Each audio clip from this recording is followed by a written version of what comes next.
So today I'm going to be folding a brand new pattern that I've been wanting to fold for a while. And it's actually a design that I made almost a year ago that's been waiting its turn. It's called Stormy Seas, and it's the same tiling as Andromeda from Advent of Tess 2024. And I'm just gonna go ahead and start folding. So I found my pinch mark that started off the grid because I'm gonna have my I have my grid rotated relative to the edge of the paper. And this is not a tutorial. This is me showing you precisely how I fold an advanced pattern for the first time.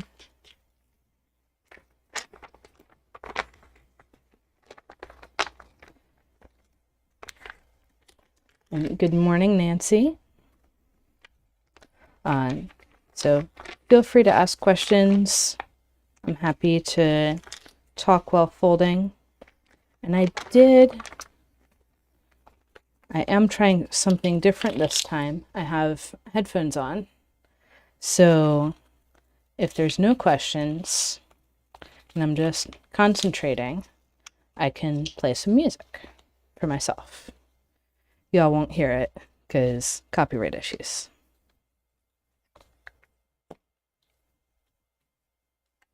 Good morning, Chris.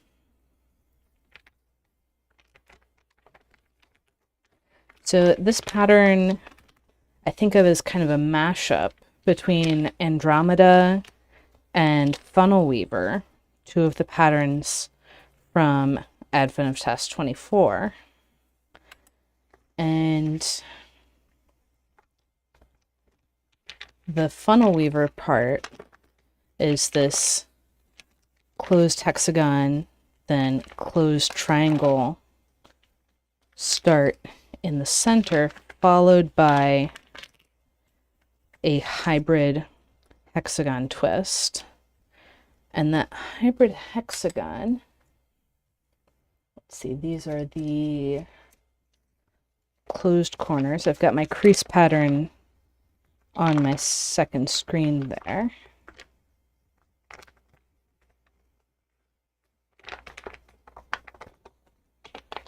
So in case anyone does want to follow along, this is a two-fold rectangle hybrid hexagon twist, and the triangle twists are going to the open corners of that rectangle. And if you don't know what that means, check out Advent of Tess, where I teach how to use this twist in a variety of patterns. Okay.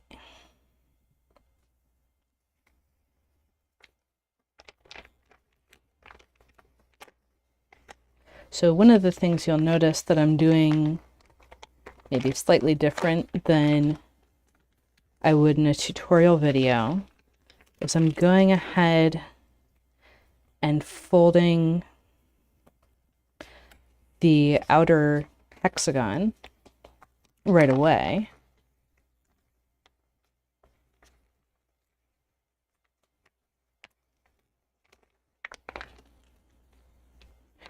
Instead of doing all 6 of those inner triangles. Oh yeah, I can certainly zoom in.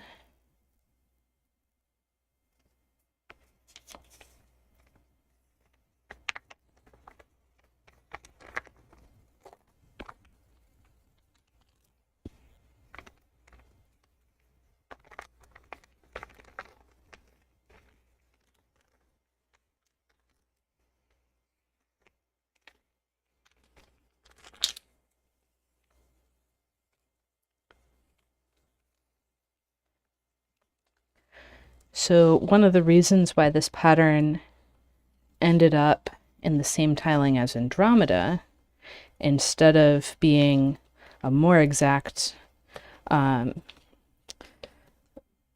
copy of Funnel Weaver, is that where these pleats from the hybrid hexagons come together, I would need a cursed triangle twist to resolve that into a position of threefold rotational symmetry, because the pleats are coming together at different distances from the corners of the rectangles.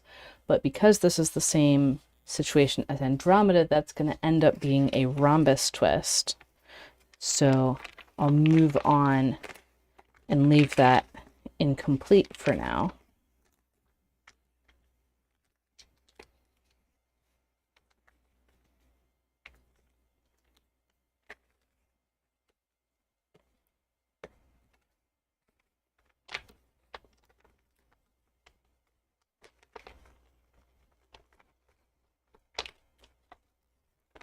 Got the triangle wrap going in.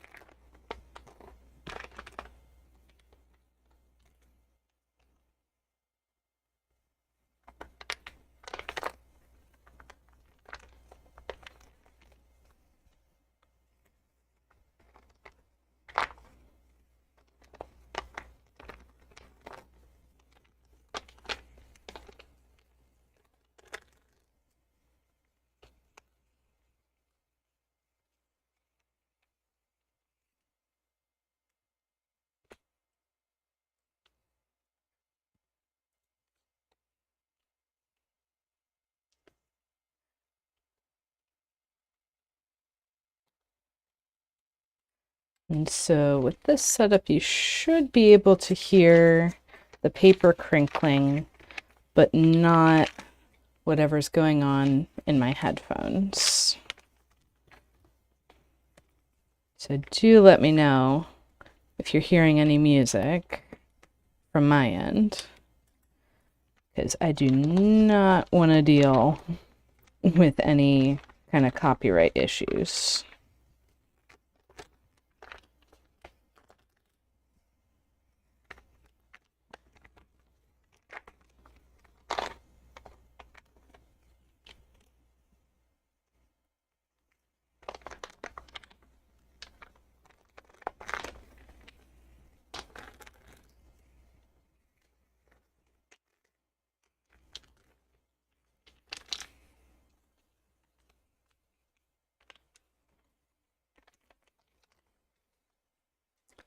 That's good. Thanks, Chris.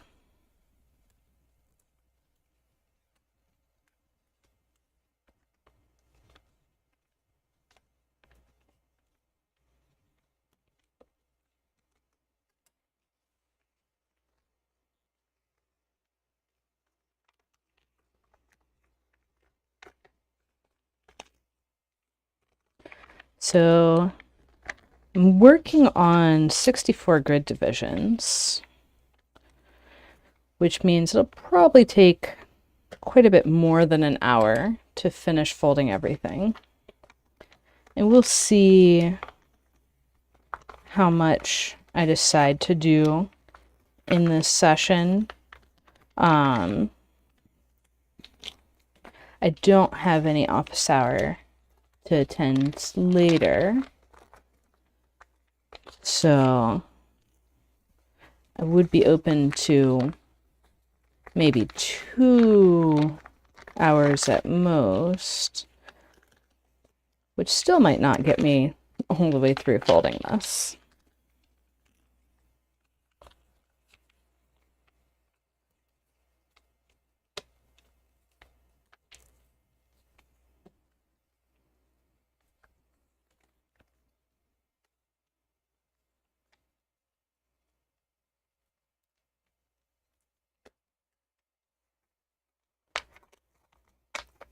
I've got all of those triangles, but I still need the remaining hybrid hexagon that looks like a rectangle.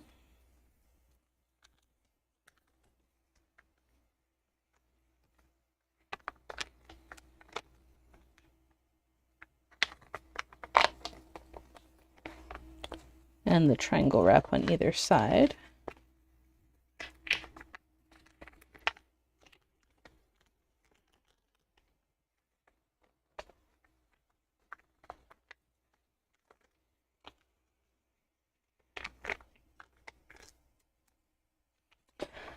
So tips for working with teeny tiny folds. You can see there's like 3 grid divisions to add up to the width of my finger. My first tip would be to build up to it gradually. So if you're working with a fixed size of paper, don't go straight from 32 to 64 divisions. Do 48 or 40 first. And then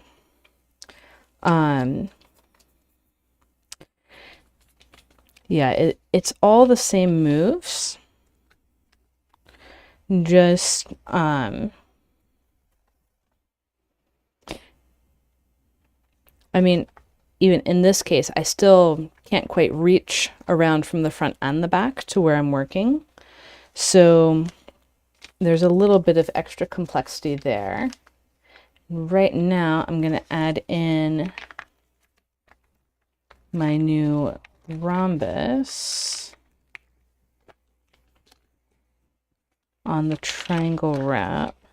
So I'll think on that question, Chris, and see if I come up with anything as I continue folding. So the rhombus, let's see. I think I'll deal with that on this side where I can match it easier with the bits of the paper I'm looking at. So off of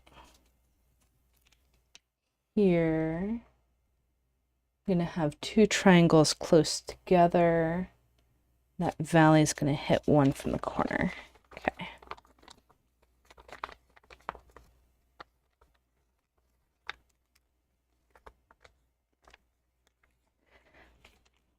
With that kind of delicate operation, I'm being careful to support the paper from both sides. So I'm never just poking on one side. I'm always constraining on the other side what can be moved.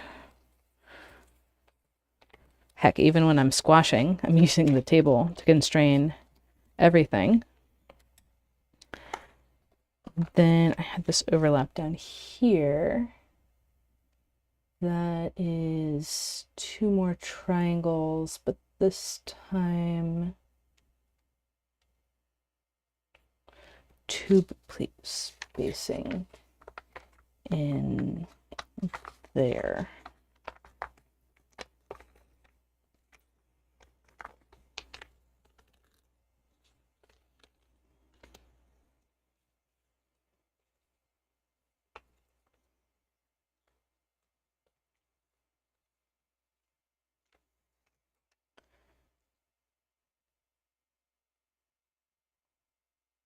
That seems right. Okay. And I will also have 2 pleats from these. Yeah, 2 pleats from triangles on the back coming into the next hexagon twists. But we'll deal with that in a moment. Oh, yeah, that's a full triangle.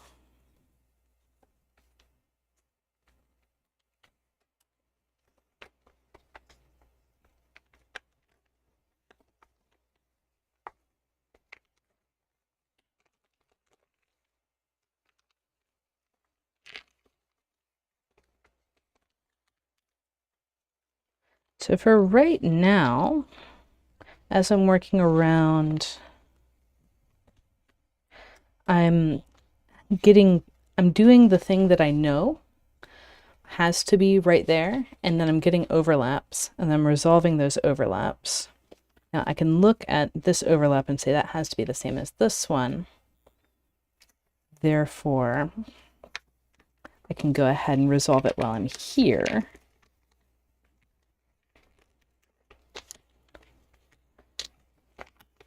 I think I'll want to do that for the other overlap also, because of where the next twists are gonna, or the next pleat overlap is gonna end up. And in here, okay.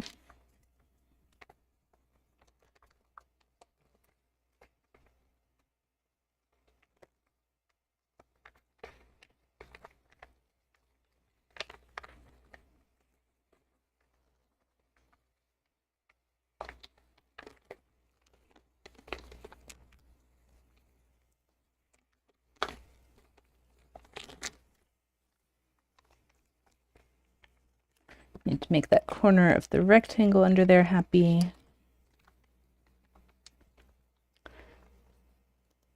And did I know? Yes, I did know that those triangles would be overlapping.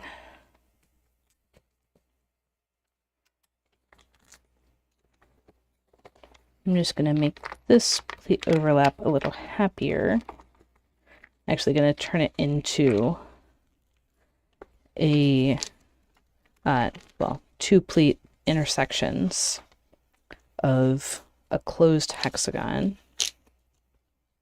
even though it's going to be going to a hybrid hexagon.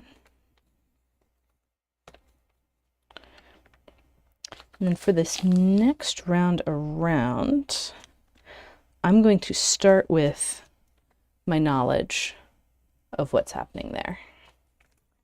I'm going to start with, okay, this is going to be a pleat running there and have the triangle wrap.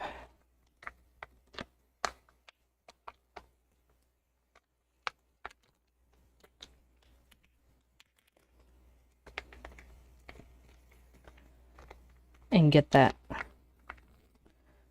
2 pleats of the next hexagon in place first.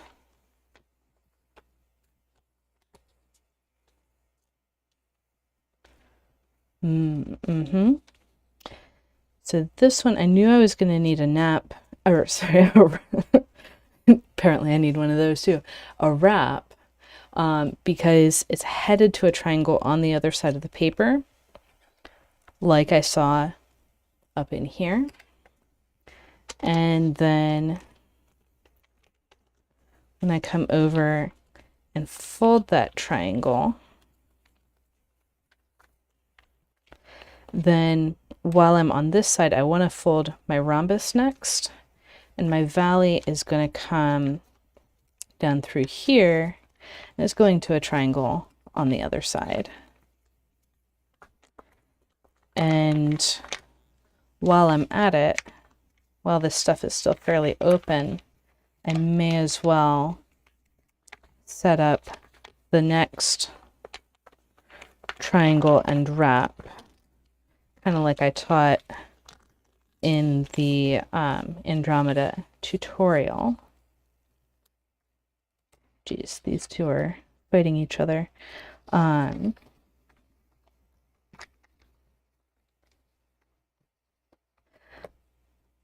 And just double checking. Yeah, that's the same spacing that I had elsewhere. So it's mostly when I want to put a twist in on one side and the next twist on the pleat overlap is on the other side, then I'm going to fold a wrap.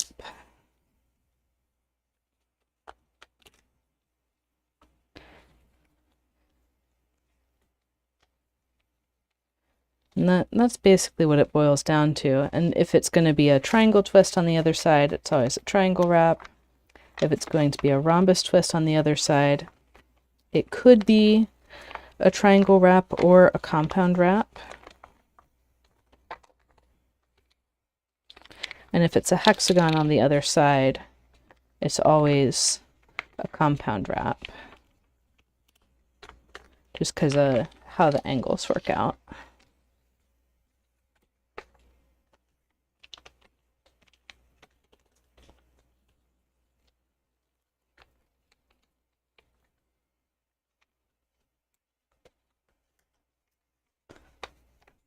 So I want my rhombus, but I also want another triangle between my rhombus and the previous triangle. So I put in a wrap.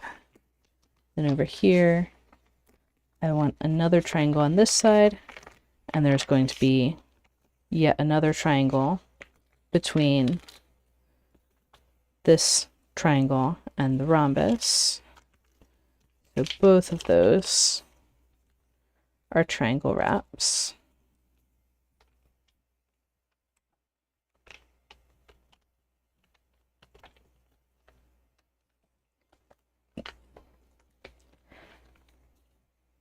And I could have folded each twist one at a time and flipped the paper over in between, but I think it's faster to go ahead and do everything on the back side while I'm there.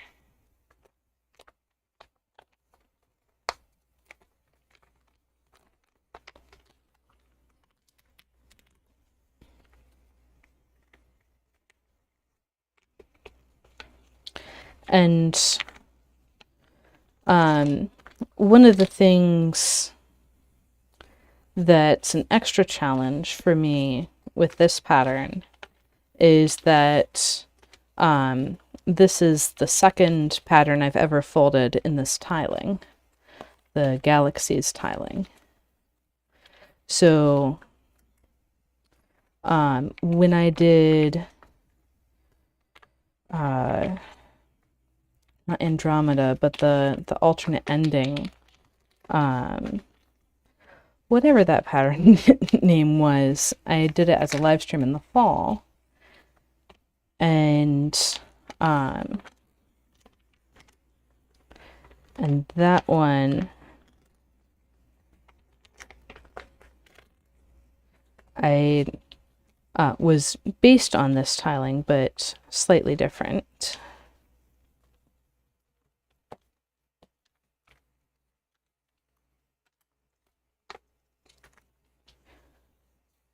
But it's really just the second time that I'm folding a pattern in this tiling. So if I am more familiar with a tiling, then I can often move faster from the beginning. Like you might have noticed the first repeat in this ring around the center, like the first edge or two, I was moving really slow, really checking things out, making sure everything was in the right place. And now I'm moving a lot faster because I learned from what I folded on the first edge or two to get to this point.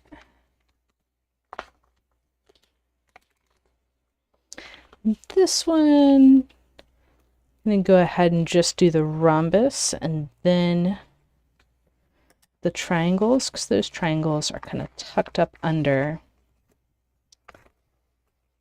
this other pleat. It's a bit of added complexity.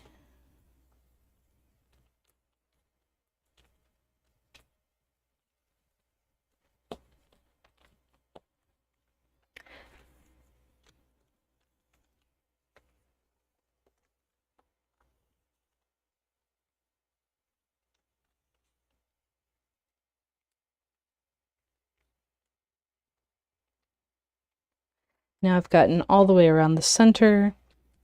This overlap I left as an overlap because I'm just going to go ahead and jump into doing that twist next.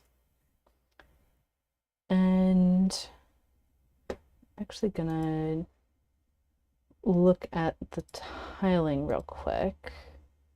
Sorry, off screen.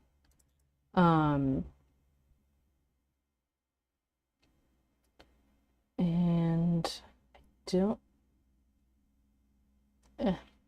We'll find out. We'll find out if I get a good tiling break or not. It's entirely possible, but it's also possible that I don't. and the amount I was able to pull up quickly doesn't tell me one way or the other, really. Okay, so this is going to be another, so we're crossing our position of two-fold rotational symmetry. And these pleats that I have are both to open corners. Yeah. So closed corners headed down that way. It's really close to the existing pleats. It's headed into, what's it headed into? A rhombus. But if I don't want it to be that close, I can do a compound wrap with the first pleat it crosses.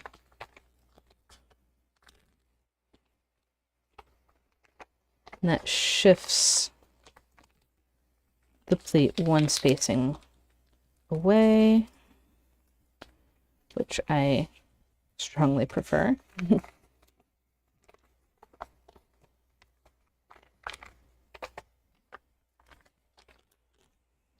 And one of the things I'm assessing right now is which way around I should be working this pattern.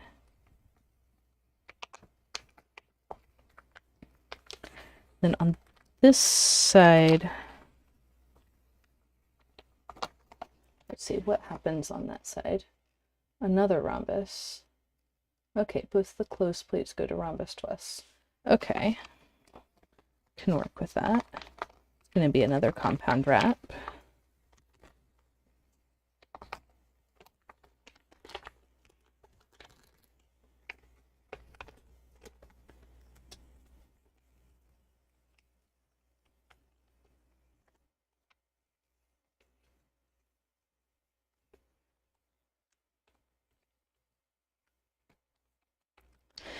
And I'm noticing that this is really tight, and that is pointing out away from things. So I'm going to start working around that way.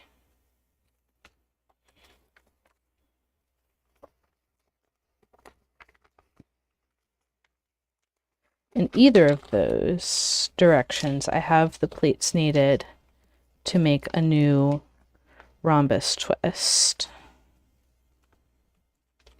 But this one's a little easier to work with.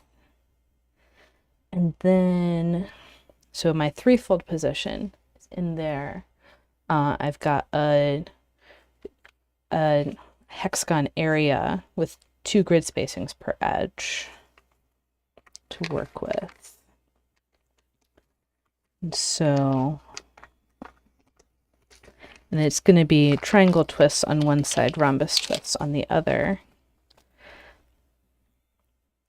Yeah, I'll go ahead, set up this rhombus too.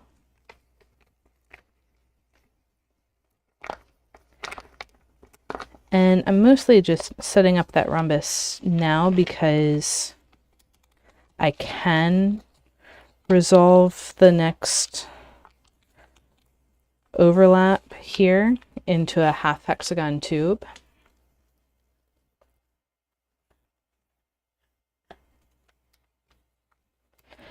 And then I'm going back to squash the triangle.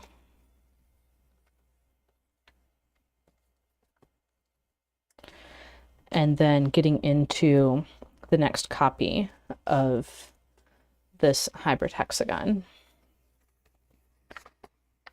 And so opening that up might look like it's going to be a closed hexagon, but the 2 pleats coming from triangle twists are actually open type pleats.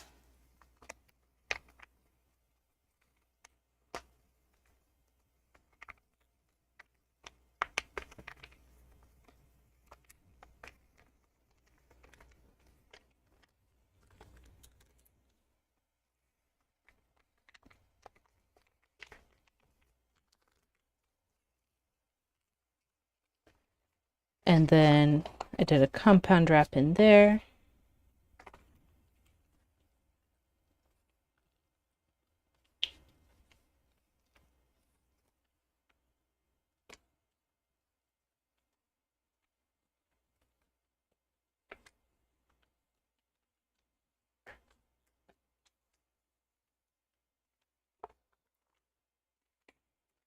Then I can repeat my cycle with a new rhombus twist, and I am now confident that I have a true tiling break here because I got around the corner without issues. Got the triangle wrap in there, and functionally what I'm doing here is setting up this rhombus twist with a triangle wrap when it hits the next pleat. It's just that that triangle wrap happens to complete a half hexagon tube.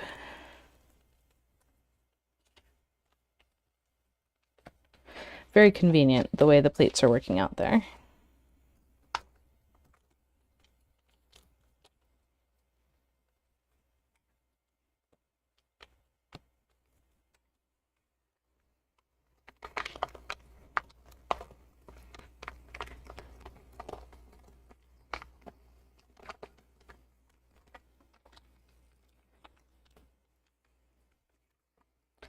Then for finding the hybrid hexagon, what I'm paying attention to is which of the pleats is acting closed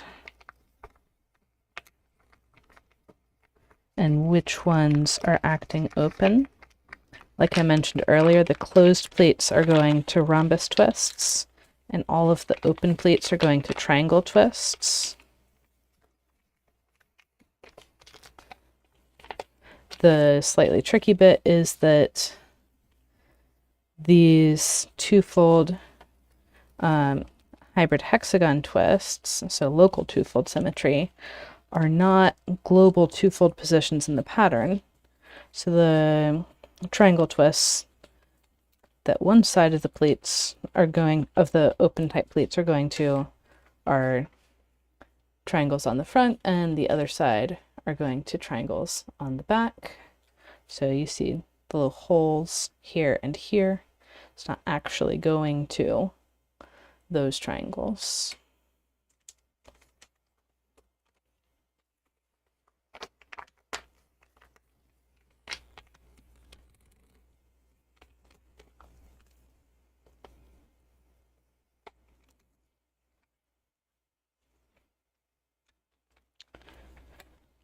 One of the cool things about this tiling is that the repeats are aligned with the tiling breaks.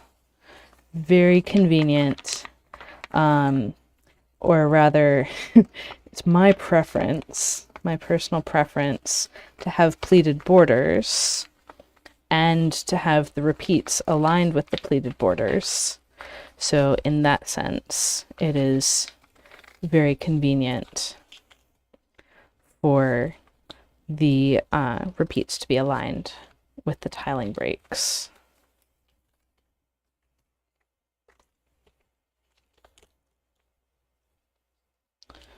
And one thing you'll notice as I get further and further away from the center, I'm accumulating more and more pleats per edge, which means that when I start folding a new ring around the center, there's going to be more pleat overlaps when I put in that first twist than there were in the previous ring around the center.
Mm-hmm.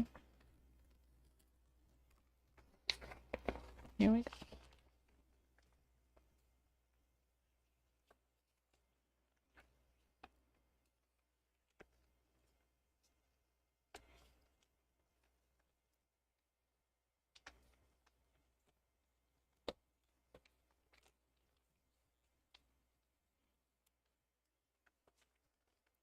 One of the things that's going to be really cool with this pattern is whatever the backlighting for this bit turns out to be.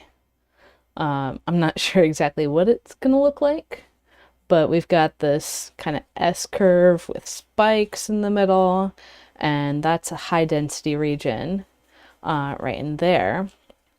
So that'll be a particularly cool one to see backlit. I'm noticing these overlapping triangles, which is part of the density of that region, keep wanting to fight each other after I've moved things around in that area, by which I mean they both want to be on top. That is not possible. So I keep having to reset those as I'm working my way around.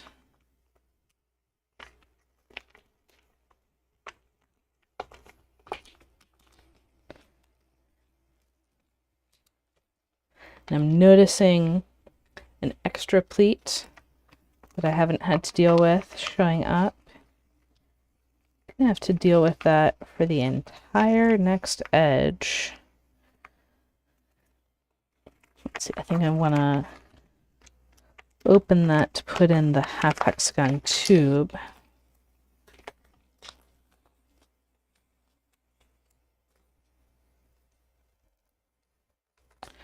And then close her back up.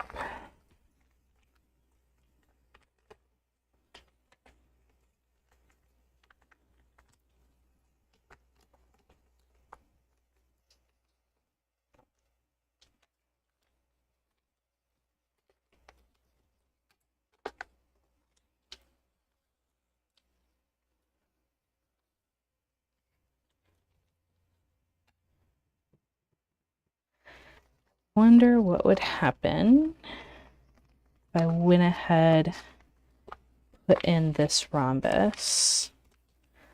That does move the pleat further away from things. That's good. And I think for this edge, I'll actually just work backwards, or, ooh. Can I triangle wrap my way out of this? Yeah, to some extent. Yeah, that puts the pleat back where it was. Can go ahead and squash that triangle. Let's see if I can find a solution. So I think the easy solution is going to be fold the rhombus. Ooh, no, that's going to send a pleat back through things. Well, fold the hexagon, see what happens.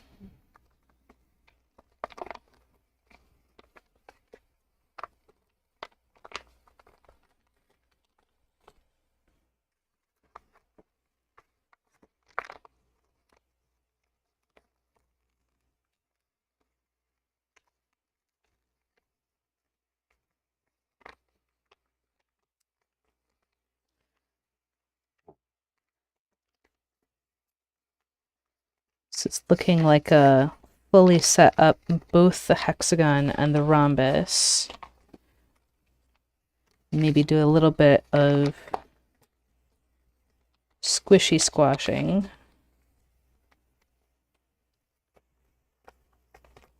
By which I mean stabilize things up in the air.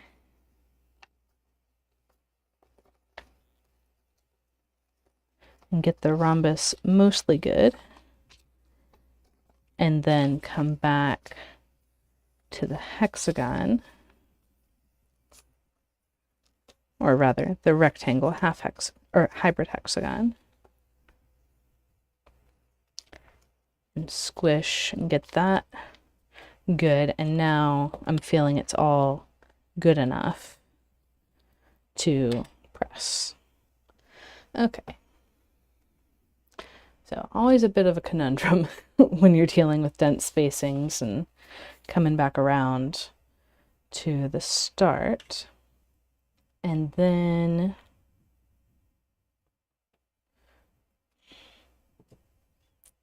take a sip of water while I ponder my next steps.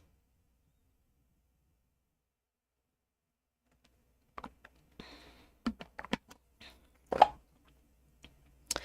think I want to do whole hexagons next instead of a skinny layer, because there's going to be a lot of those coming up.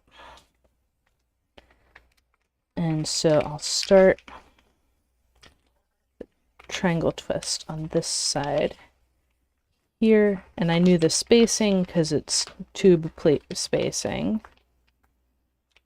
I'm going to double check before I squash though. This one's the same as that one, and yep, tube plate spacing, good to go.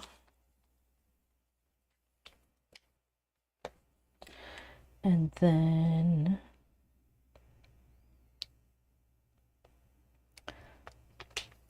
it's a closed plate. That's gonna have interesting stuff. That is this triangle. So open her up. It's actually going to be there. Triangle wrap above. And notice I popped this out to here to mark that this is a closed plate and this is an open plate. So now that's easier for me to spot what has to come next.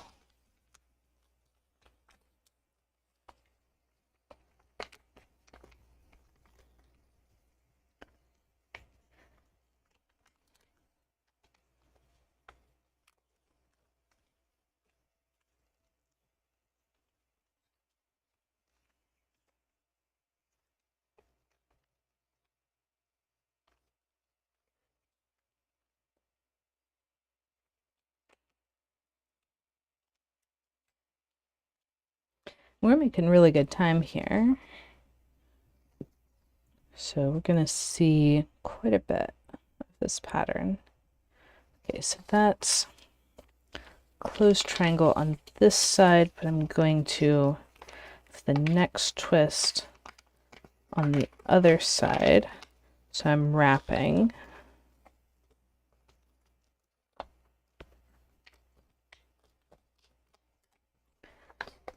And then,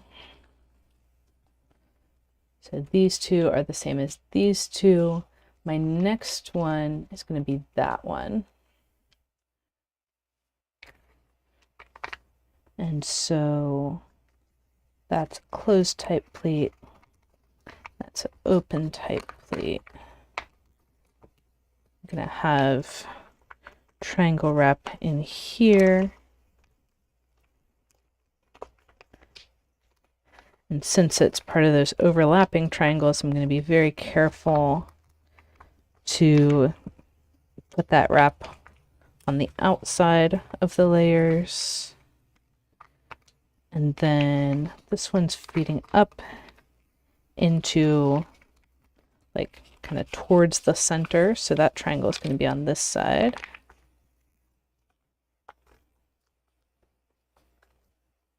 And by towards the center, I mean these two are copies of these two. So what's between them is closer to a copy of the center.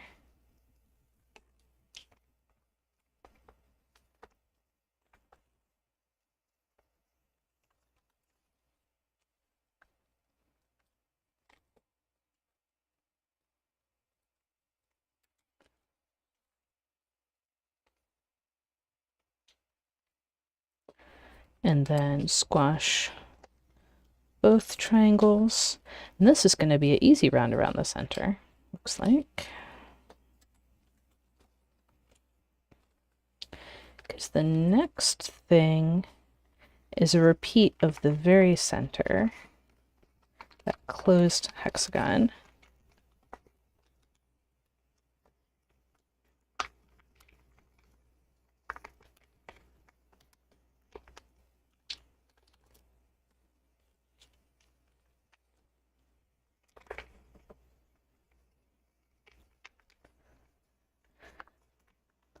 And when we're folding whole hexagons in a go, that is going to lead to two pleats passing through all of the existing remaining pleats on a side.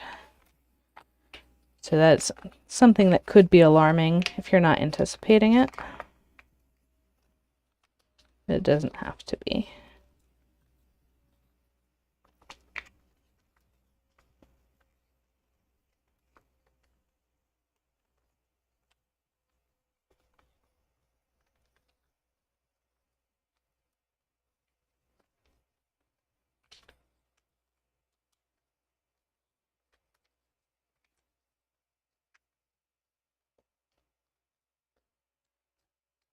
I guess the main thing with pleat overlaps, like I always talk about minimizing pleat overlaps, but the real trick is don't cause pleat overlaps that you don't have a plan how you're going to get out of it. And my plan of getting out of it is resolve them along the edge. So I have another triangle twist down here, and then closed type pleat, and this is headed up into a triangle wrap because the open type pleats on the other side go to triangle twists on the other side.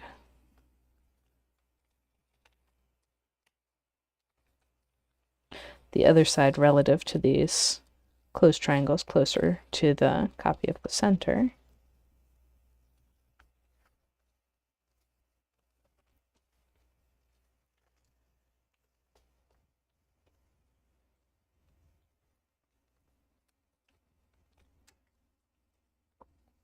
The other thing I do more in my personal folding than in tutorials is rotating the paper around to get the best angle on something. Here, got a triangle, and I want to do a compound wrap to get out of that. Really, I'm doing a wrap, and then I find out, does it need to be a triangle wrap or a compound wrap?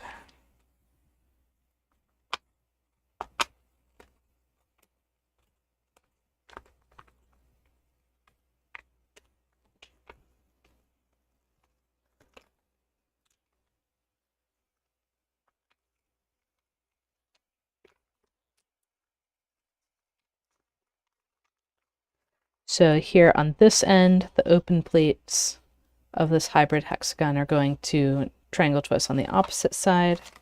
So therefore, the other side is going to triangle twist on the same side.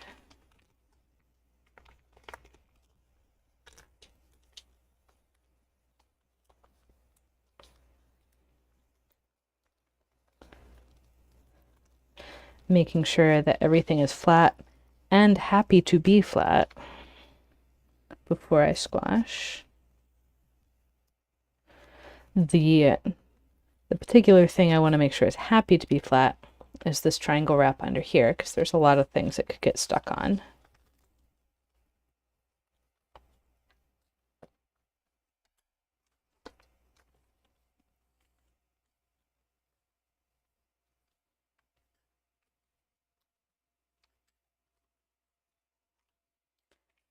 And then we repeat that edge again.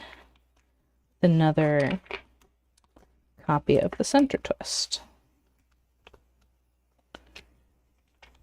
Putting in these triangles, letting them lay down flat. If I can get all the pleats to my hexagon, the minimum of overlaps.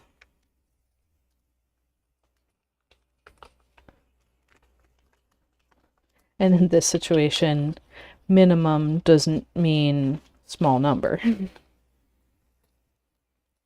It just means smallest possible, which happens to be, let's see, there's 1, 2, 3, 4 pleats that I'm crossing times 2, 8 overlaps.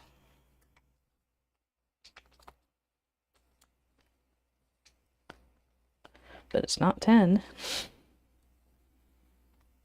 It's not however many would be added by running a pleat out this way, and by the way, through stuff.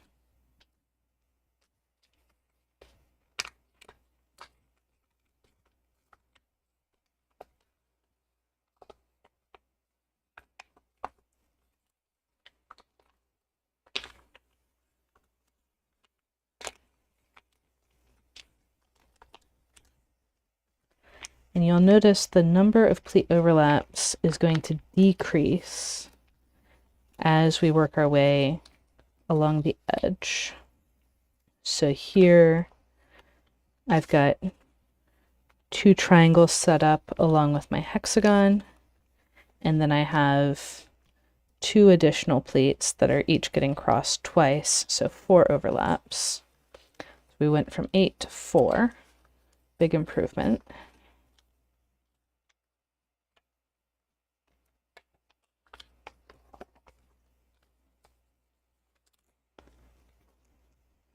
And here I'll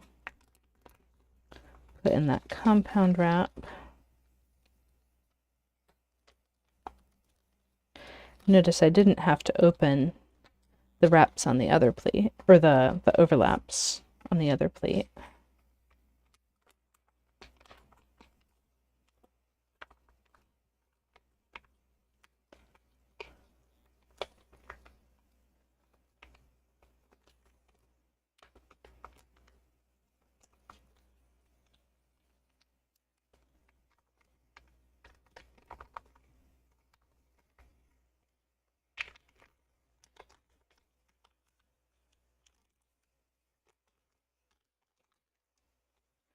And now with this new hexagon, I have 2 new triangles set up and no overlaps.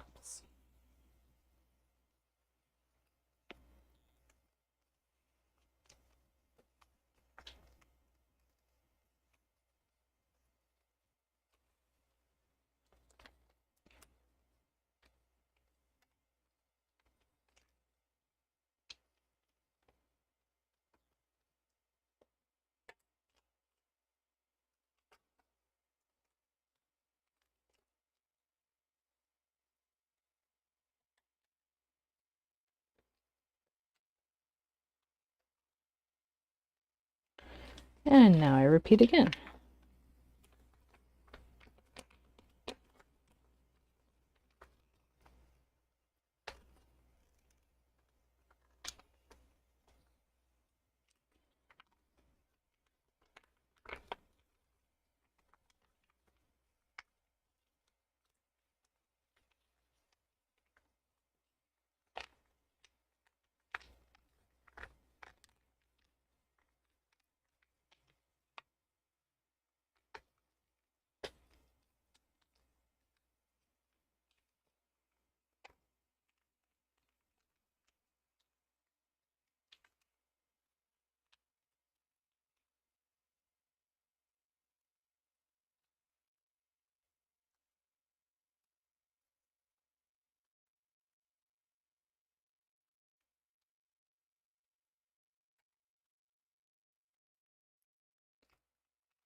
The one interesting thing about this ring around the center, so the previous two rings around the center, I was dealing with a lot of rhombus twists.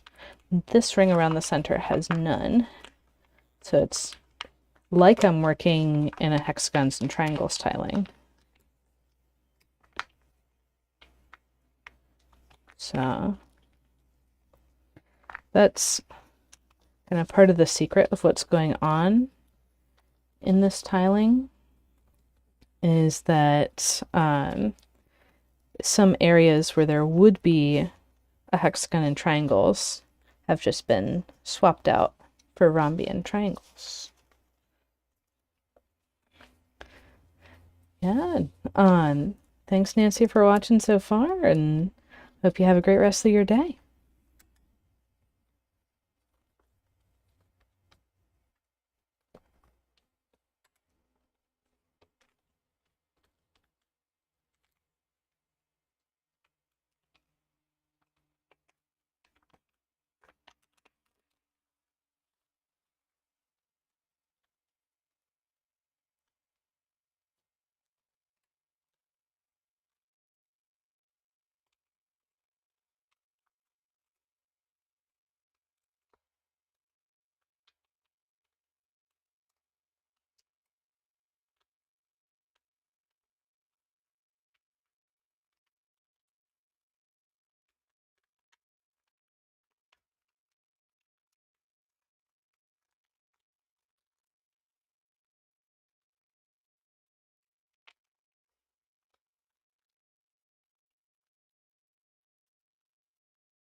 So we have hit an hour of folding.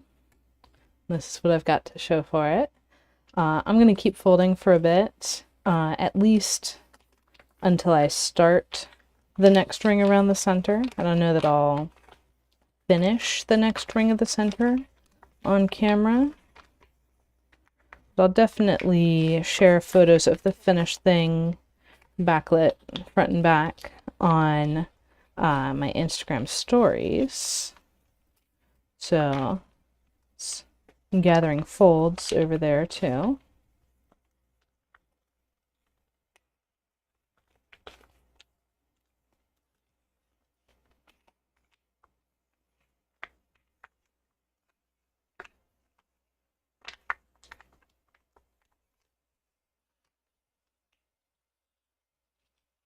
Right.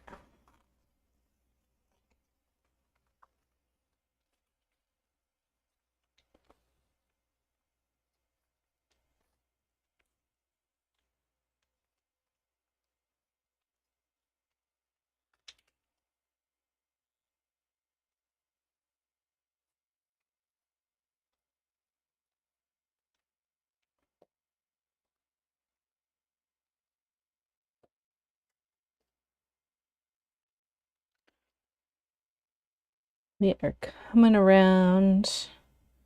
Okay, 2 more edges for this ring around the center.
And onto the last edge of this ring around the center.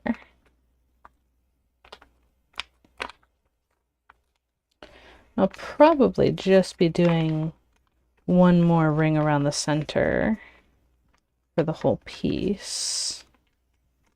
See if I like how that looks.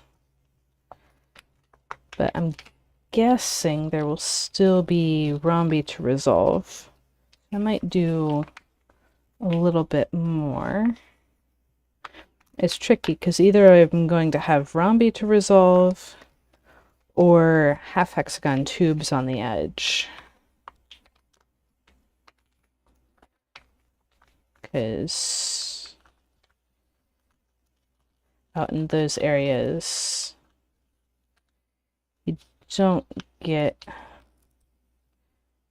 a super clean tiling break. You just get clean tiling breaks through repeats of the central block.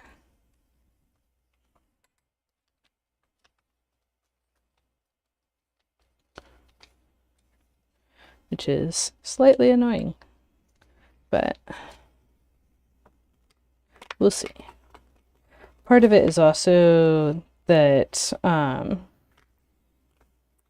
treating this as kind of a surprise because I planned the pattern a long time ago, so I'm not sure exactly what I planned for the edge. Or if I was just like, okay, future Madonna will figure that out.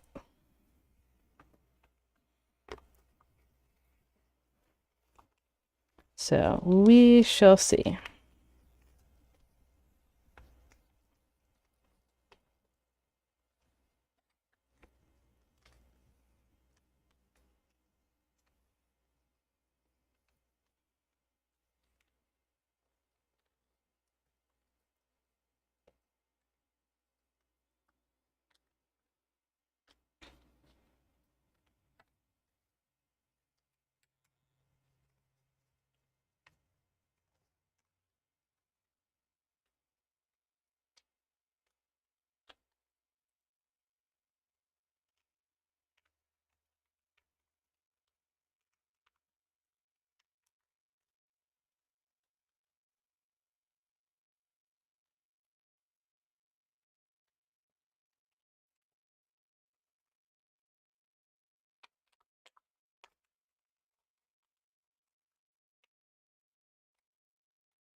So usually when I've been folding the third hexagon in the edge in this ring around the center, I do not have pleat overlaps left. This time I do because it is the last edge in the ring around the center.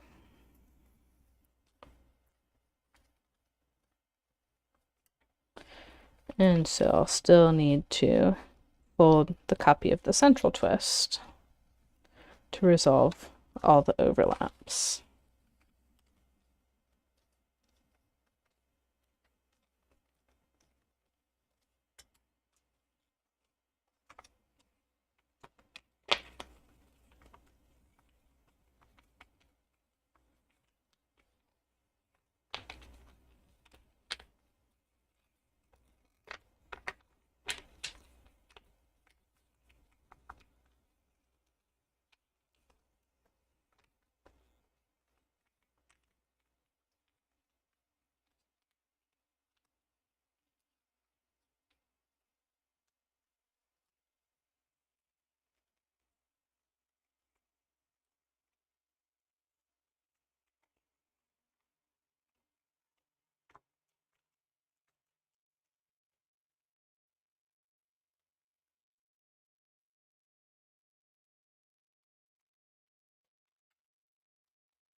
And there we have this ring around the center done. Good time for a water break.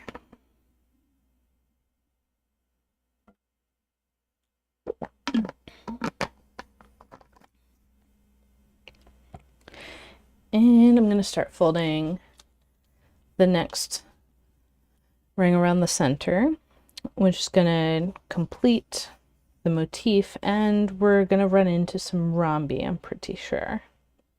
Because between these two repeats, there's definitely rhombi. And so, got my set of parallel plates. I'm going to continue going around in the direction I've been working, starting with this triangle.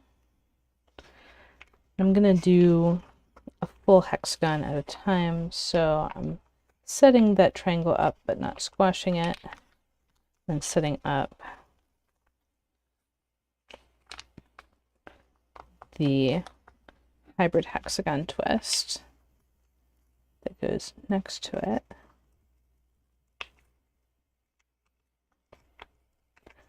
This one is able to do a triangle wrap. The next twist is going to be a rhombus on the back.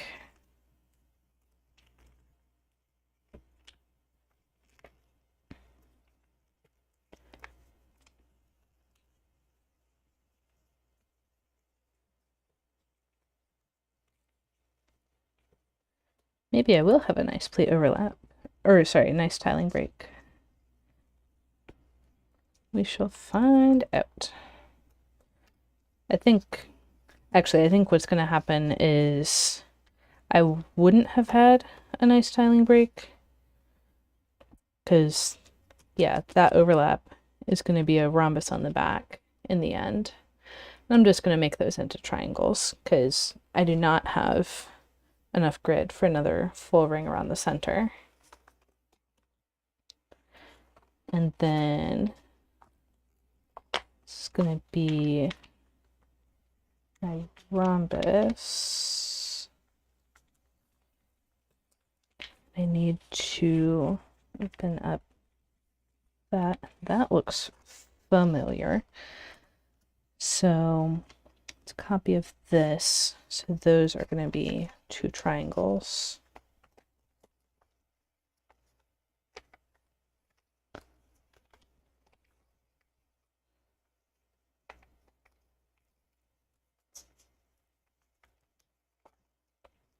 And anything other than the particular plates that I'm working with, like anything going this way down in here, I want to treat like it's just completely flat paper. Not open up those plates at all if I can help it. This triangle, let's see, these are the same as those. That's gonna lead to a rhombus on the back.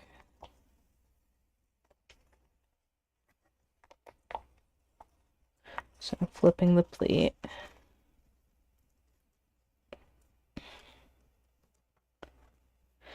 That triangle is also going to lead to a rhombus on the back. So I'm creating the compound wrap as I flip that plate over.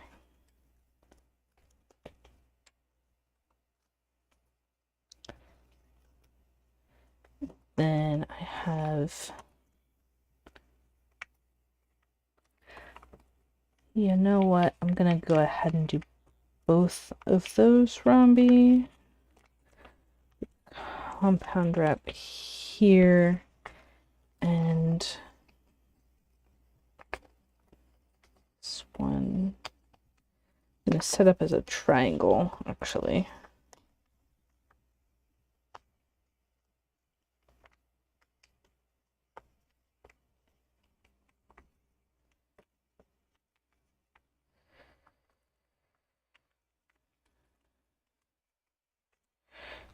Sure, I can do that.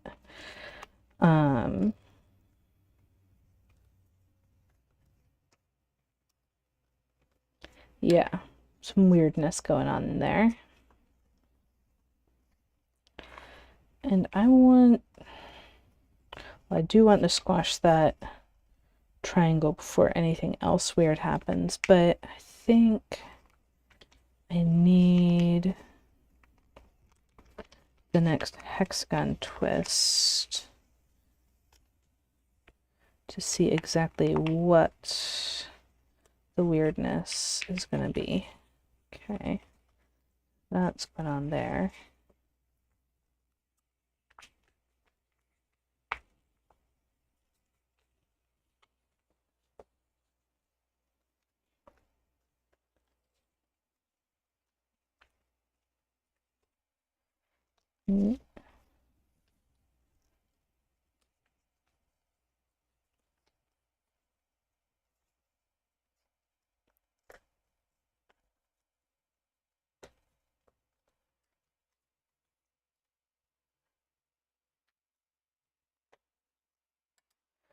Okay, so that I do not get a full rhombus.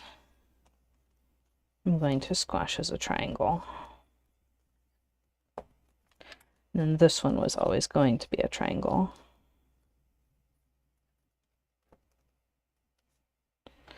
Okay.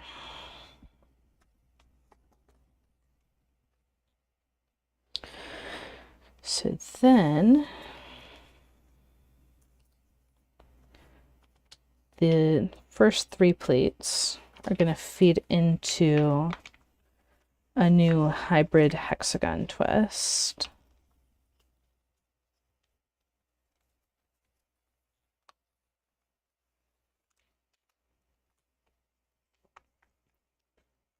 And that is going to cause the wrap that I'd said earlier was going to be a rhombus, but we're going to squash as a triangle.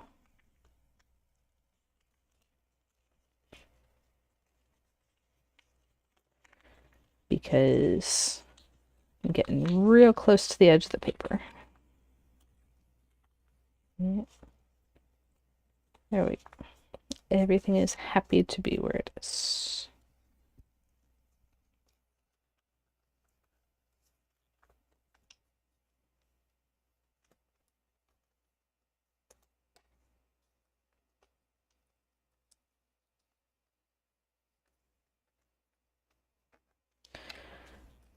So it's one of the nice things about this pattern is when you're getting close to the edge and you have, say, 2 pleats going into a rhombus, you can just squash it as a triangle.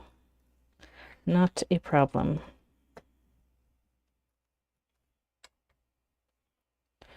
So we're going to have all these triangles on the edge instead of triangle, rhombus, triangle, rhombus.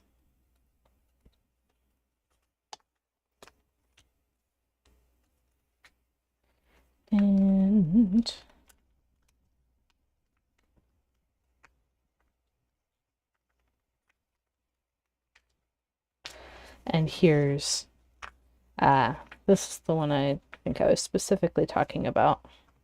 That one would have been a rhombus and is also going to be a triangle now.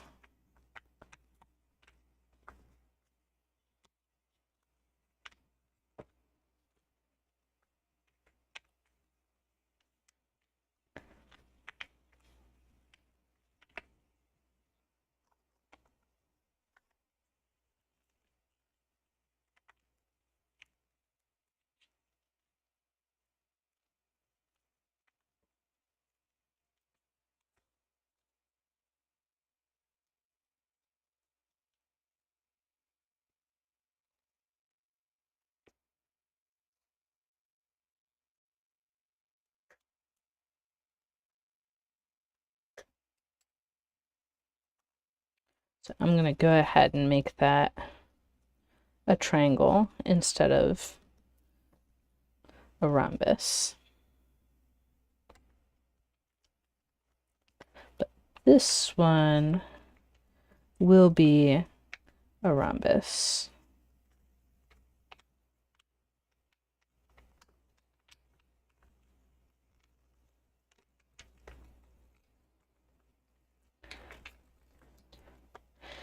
And then it's going to have the 2 triangles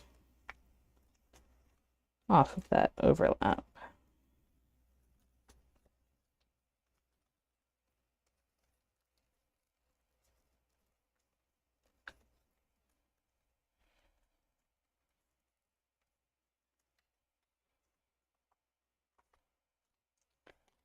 That's going to be a triangle.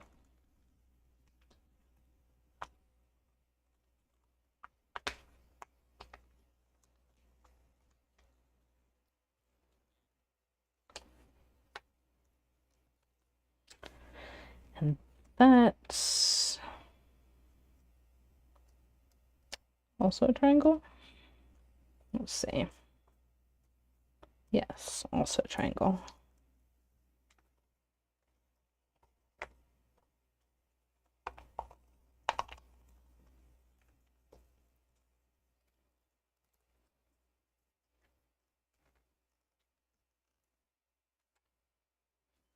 And then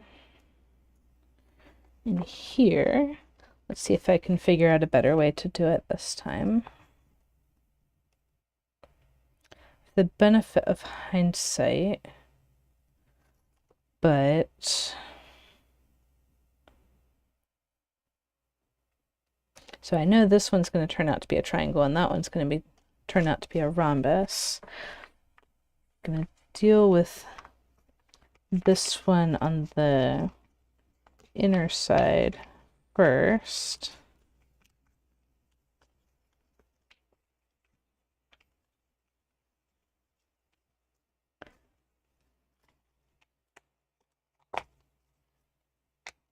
And yeah, same setup is appropriate.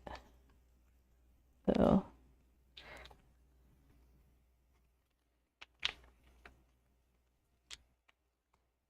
doing it slightly differently.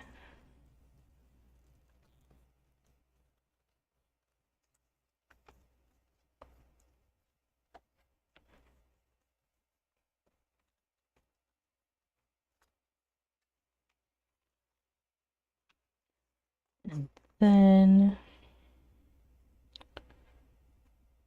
that one needs to be a triangle, but this plate is in the way because that needs to be a hexagon first.